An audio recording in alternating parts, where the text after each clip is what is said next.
Today, I've reached the point of no return. I cannot go back to the man I was before today,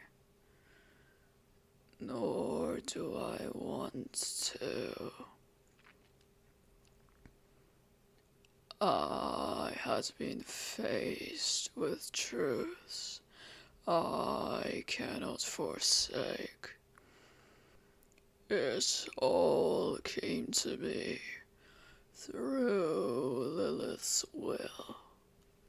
She planned a journey for me, one filled with intensity, pressure, and turmoil, as to forge a diamond. I can now see her light, how it courses through my stony skin, how it guides me to Sienna. In a second, I was taken from my cell and to her. She lay in some sort of slumber. Her eyes were closed, yet I could see the longing for me in them. She was happy that I finally came for her. If only I had known sooner, or went alone, or not even heard her say my mother's name. But, alas, it all had to be part of Lilith's plan, for such cosmic misfortune could only come from it. I embrace it, and my part. I have faith in her. She will reward me for it. I hadn't seen her for so long.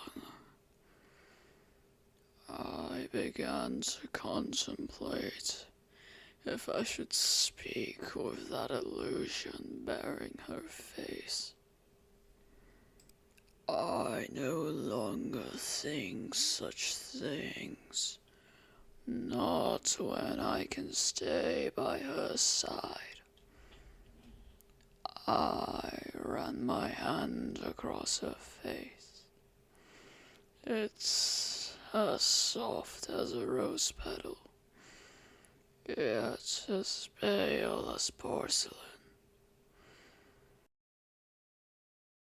She's so pretty. She wanted me to hold her bloody hand.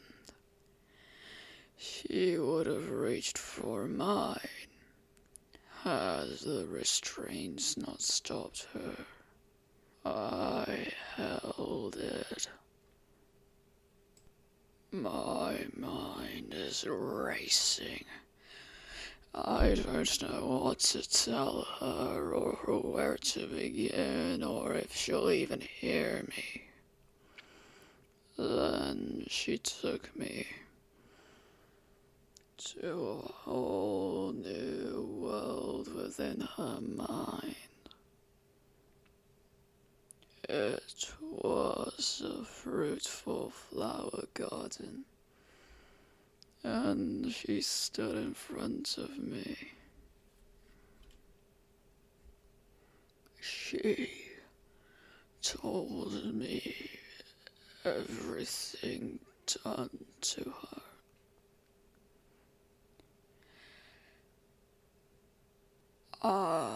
have never yearned for bloodshed as much as I did in that moment.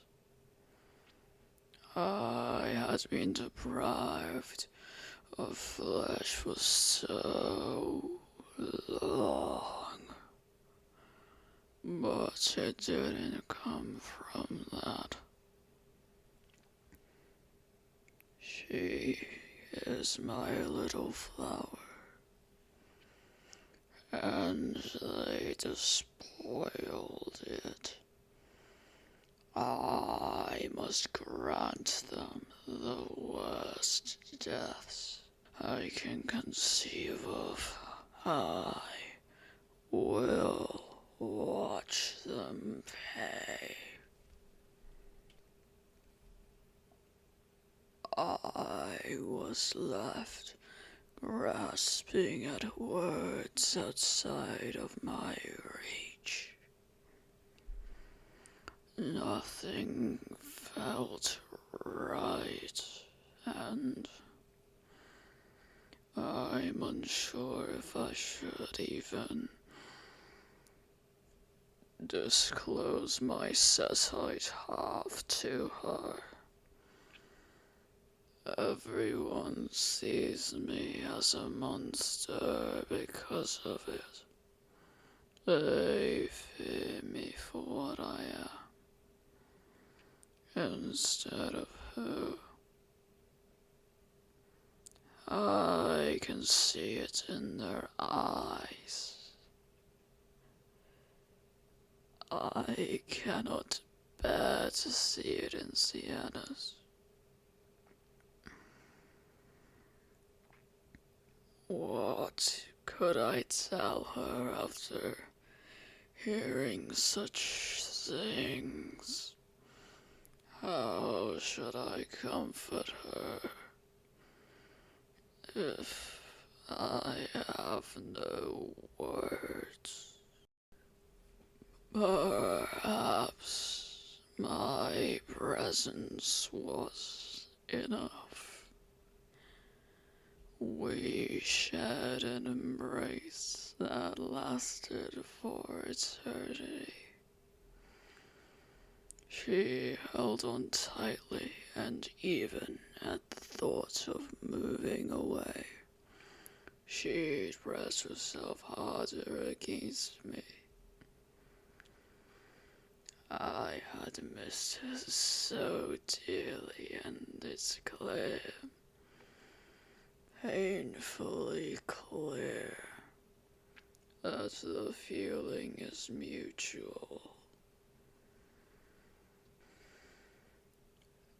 I had to stand strong for her sake. If I break, then she'll have no one. I have to endure, no matter how much I want to break down. She asked if I could forgive her for sabotaging the peace negotiations. I remain torn. Her outburst led to countless needless deaths. My imprisonment and her own dire condition. Yet I can see remorse and regret. But is it over her actions, or the consequences of them? Does it matter? She's been tortured and is crying out for my forgiveness. She has no one but me. What herald would I be for turning my back on her? Certainly not one of Lilith. I vowed to always be there for her. I'm never leaving her side again. I refuse to let this be repeated. She's scared of whatever pushed me out. She told me to hurry. She doesn't know how long she can last. She's showing some amnesia. She doesn't remember the other teammates, only me. She doesn't wake soon. Her brain can degenerate further, and I can lose her. I was then ripped away from that world and back to the old one. There were others in our midst, my former teammates and Dr. Axel. I care little for their words. It's nothing I haven't heard before. Apart from one thing. They struck a deal with me. I regain my connection to Lilith in turn for following their tenets. Fortunately, they're so vaguely worded, I could get away with murder. All members had to participate, even the sleeping Sienna. Some higher being was summoned. He said that I punish myself. He even knew my name, but refused to say it. He must know what Lilith planned for me, but he has the whole picture, whereas I get pieces. I punish myself. Who else can I punish? I am the king. I should have acted like one. There's others that deserve far worse. Alas, the only one whom my justice can reach is me. As I am still bound in chains, biding my time. I was assaulted with a series of memories, particularly about my father, when they bound me to that table and loomed over me. My father took their place, saying that this is what happens when you rebel against me. I couldn't see his face behind the mask he wore, but I could see his calm rage and the scalpels. I wasn't drugged. He said it'd be wasteful. I had to feel every cut and feel his hands sifting through my organs as if I was a corpse getting a post-mortem, and I couldn't scream or cry or show any weakness.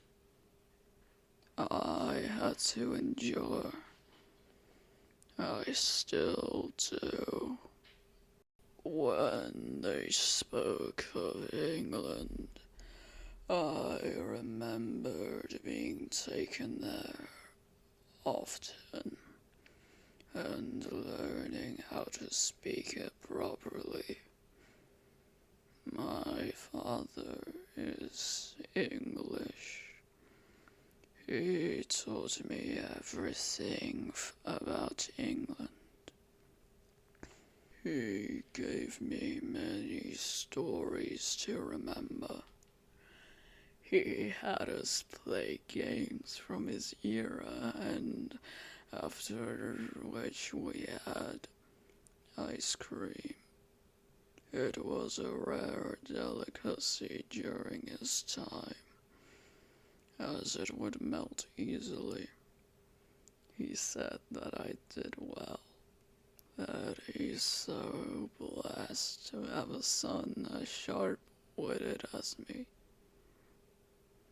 that he loved me. I miss my father.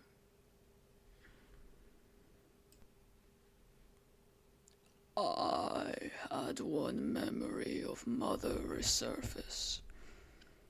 We were doing a ritual as part of ceremony for my coming of age. All of the Bahari were present and cheering for my offering. In front of me was a lovely girl with eyes like emeralds. I kissed her and everyone began their own offerings. The rest became hazy and returned to the present. I agreed to the oaths and was reunited with the Dark Mother. It was as if a dam burst with all of my offerings.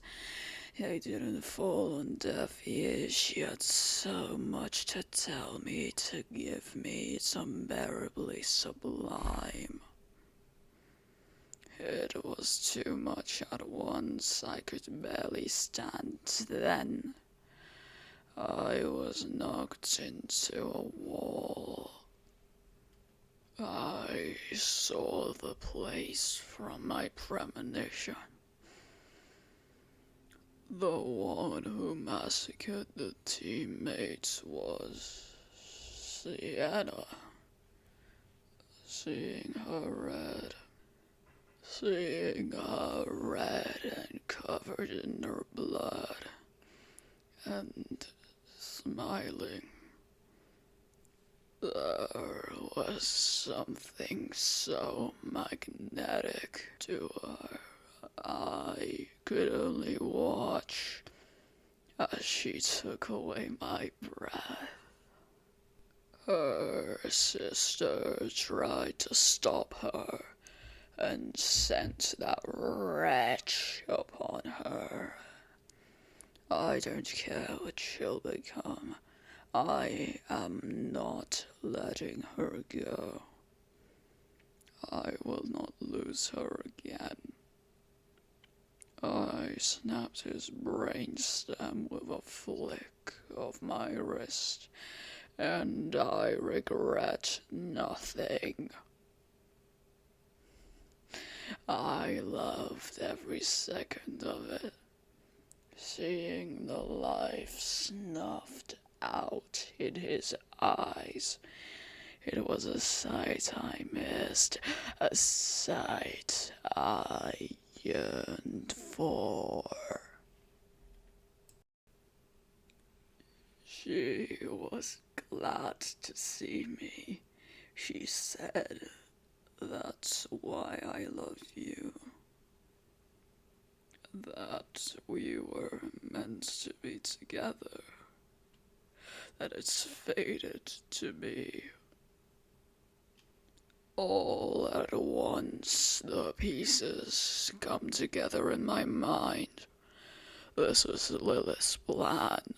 That's why she took me to Sienna's side, because a king must have his queen. All this time I could feel it. I didn't know what to call it. It was love.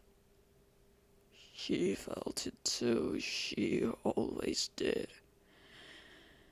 I I remember how red her cheeks were in the snow. I thought it was from the cold, but it was from me. It all makes sense now. Why I felt the way I did. Why I did what I did, even subconsciously. I want her. I love her. Every part of her, no matter how weak or wicked. She'll be mine, and I couldn't ask for a better blessing. She brought something out from me. I want to hold her, to kiss her, to touch her. I was about to when I heard a scream. Sienna's scream. There were two of them. One was with me, and the other was behind the glass. She was crying. She was hurt. She needed me. I ran to her with all of my strength.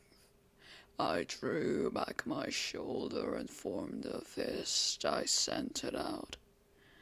And as it connected, I came to.